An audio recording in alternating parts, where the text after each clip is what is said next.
کافی دیر سے میں اپنے علماء ذوی الاحترام کی علمی گفتگو سن رہا تھا، مسرت ہو رہی تھی، اور ایک فرد کہیے یا ایک تنظیم کہیے، اس کا آپریشن ہمارے علماء کر رہے تھے۔ مگر صحیح یہ ہے کہ امام احمد رضا کی ذات کوئی معمولی ذات نہیں ہے۔ میں نے بچپن سے دیکھا، اپنے بزرگوں سے سنا، آنکھوں سے دیکھا، کانوں سے سنا، سب ان سے جلنے والوں کے گل ہو گئے چراغ، سب ان سے جلنے والوں کے گل ہو گئے چراغ، احمد رضا کی شمع فروزاں ہے آج بھی۔ اور ایک غیبی شعر ہے میرے علماء، غیبی شعر ہے، میرے اعلیٰ حضرت نے خود فرمایا، غیبی شعر، تیرے اعداء میں رضا کوئی بھی منصور نہیں، تیرے اعداء میں رضا کوئی بھی منصور نہیں۔ اور اے میرے علماء، اے میرے ائمہ، حفاظ، قراء، یہ ہمارے اکابر جو تشریف فرما ہے، یہ ان کا درد دل ہے جو اس وقت آپ دیکھ رہے ہیں۔ یہ صرف چند افراد اور چند وہ معاملہ نہیں ہے تفضیلیوں کا صرف۔ ارے یہاں تو ایسے لوگ ہیں کہ ادھر جاتے ہیں تو کچھ ہو جاتے ہیں، ادھر آتے ہیں تو کچھ ہو جاتے ہیں۔ بہروپی ہے۔ ابھی دیکھیے وہ جا ربک کا معاملہ ہے، بھئی جیسے اللہ تعالیٰ مکان سے پاک ہے، ایسے آنے جانے اٹھنے بیٹھنے چلنے پھرنے سے بھی وہ پاک ہے۔ تو کیسے وہ ترجمہ کرو گے بھائی؟ کفر بگو۔ اور صرف انہی پر حیرت نہیں ہے، امام احمد رضا قدس سرہ کی ذات والا بابرکات حق و باطل کے درمیان خط امتیاز ہے۔ یہ صرف عوام نہیں، علماء دانشوروں کی بات میں بتا رہا ہوں۔ خود میرا سابقہ جن عرب علماء اور عرب محققین سے پڑھا، ایک کتاب اعلیٰ حضرت کی پڑھا نہیں، صرف 2 چند صفحات پڑھا اور کتاب لے کے کھڑے ہو گئے، حیرت میں ڈوبے ہوئے ہیں کہ ایسی عربی، عجمی عالم، یہ تو عربی عالم بھی علامہ بھی لکھنے سے قاصر نظر آئے گے۔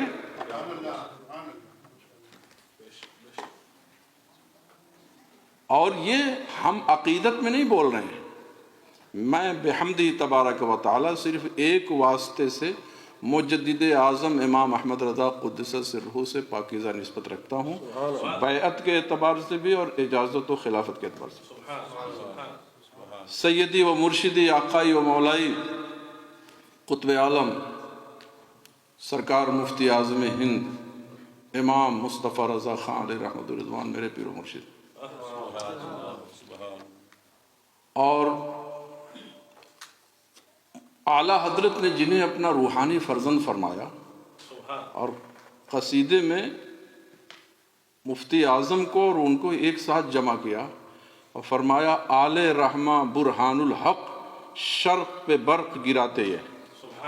تو حضور برہان ملت علامہ عبد الباقی برہان الحق جبل پوری رحمۃ اللہ تعالیٰ علیہ نے مجھے اپنی اجازت سے نوازا، تو میرے لیے سعادت کی بات ہے۔ لیکن اے میرے احباب، ایسے لوگ جو مفتاح باب قادیانیت تحذیر الناس کی ستائش کرتے ہیں اور بہت زیادہ تومار باندھتے ہیں، تو ان لوگوں کے لیے بھی ذرا ہمارے لوگوں کو سوچنے کی ضرورت ہے، صرف ایک ہی طرف نہیں۔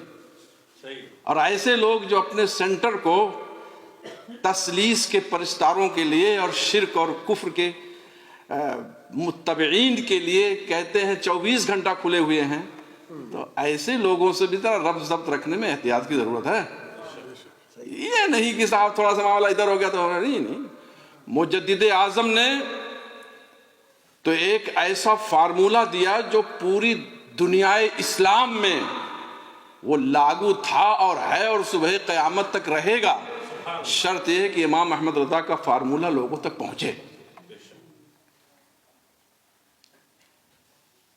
جب ہمارے ملک میں غیر منقسم ہندوستان، ہمارے ملک میں جب وہابیت آئی، داخل ہوئی، حرمین طیبین کے اکابر کو جب علم ہوا کہ ہند میں تو کچھ گمراہی آ رہی ہے، تو وہاں کے بعض اکابر نے کہا کہ جب ہند سے یعنی غیر منقسم، وہاں سے جب حجاج یا معتمرین آتے ہیں تو ہمارے پاس ملاقات کے لیے بھی آتے ہیں، تو ہم ذرا بڑے مضطرب اب رہتے ہیں ان سے ملنے میں.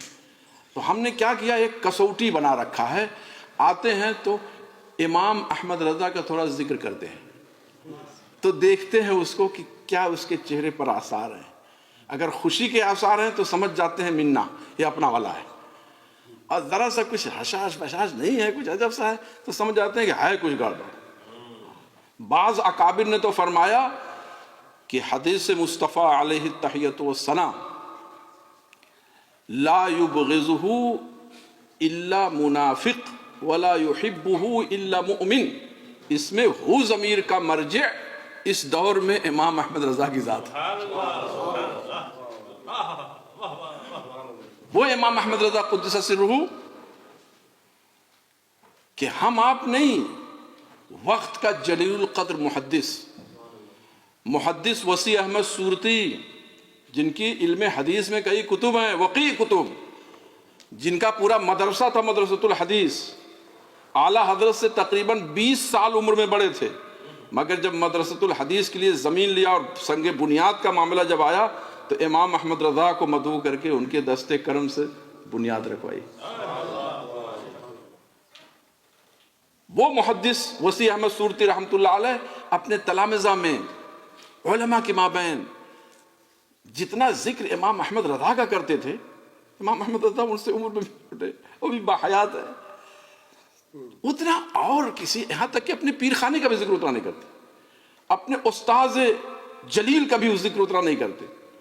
محدث صورتی کے تلامذہ میں جو سب سے بعد کے تلامذہ میں محدث اعظم ہند حضرت محدث محمد میاں کچوچوی رحمۃ اللہ علیہ، انہوں نے ایک بار اپنے استاذ سے کہا، حضور آپ کو شرف بیعت شیخ فضل الرحمن گنج مراد آبادی سے ہے، آپ کے خاص استاذ حدیث محشی بخاری محدث اسحاق دہلوی سے آپ کو تلمذ کا شرف ملا ہے، لیکن احمد سہارنپوری، محشی بخاری محدث احمد سہارنپوری اور اسحاق سہارنپوری کا بھی ذکر بعض جگہوں پہ ہے. ہاں، تو ان کا ذکر آپ اتنا نہیں کرتے، امام احمد رضا کا ذکر بہت کرتے ہیں. تو فرمایا کہ میاں سب سے بڑی وہ نعمت وہ علم نہیں ہے، سب سے بڑی نعمت جو مجھے اپنے استاذ محشی بخاری سے نصیب ہوئی، اور نہ وہ بڑی نعمت ہے شرف بیعت جو مجھے گنج مراد آباد میں نصیب ہوئی. سب سے عظیم نعمت وہ ایمان ہے جو مدار نجات ہے، وہ مجھے امام احمد رضا سے نصیب، اور مدینہ اور صاحب المدینہ کو پوری عظمت کے ساتھ میرے دل میں بسانے والی ذات وہ امام احمد رضا کی ہے. اسی لیے جب میں ان کا ذکر کر دیتا ہوں تو میری روح کو بالندگی میسر ہوتی ہے، اور ان کے ایک ایک کلمے کو میں اپنے لیے مشعل راہ سمجھتا ہوں.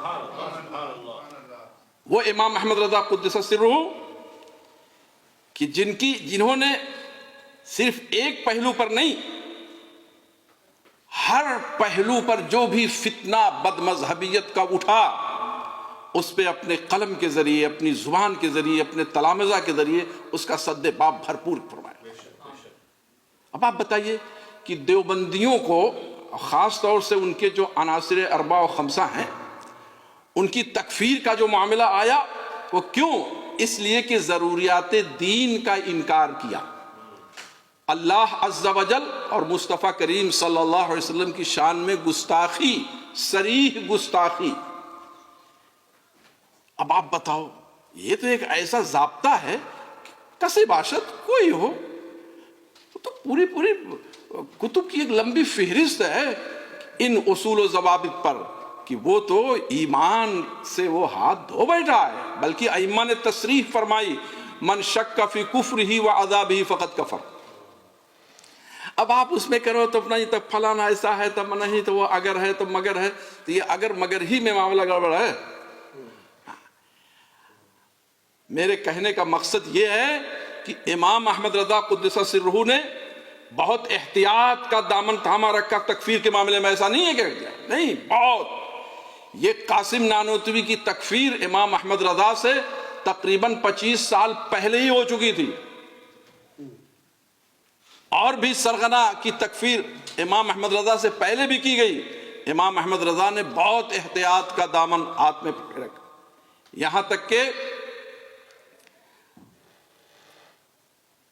اسماعیل دہلوی کے معاملے میں یہ ہوا کہ اس نے توبہ کر لیا ہے، اور بھی بعض اسباب و وجوہ آپ نے کف لسان فرمایا۔ خود ابن تیمیہ جس نے بہت ساری خرافات کیا، بہت سارے ائمہ نے اس کی تکفیر بھی کیا، مگر امام احمد رضا لکھتے ہیں کانا ضالا مضلا لا کافر۔ تو احتیاط کا بہت، مگر جہاں پر معاملہ بالکل صریح توہین کا ہے، چاہے وہ بارگاہ الوہیت کا ہو یا بارگاہ رسالت کا ہو، وہاں پر امام احمد رضا کا قلم جب چلا ہے تو وہاں پر پھر رکنے کا نہیں۔ یہ رضا کے نیزے کی مار ہے کہ عدو کے سینے میں غار ہے۔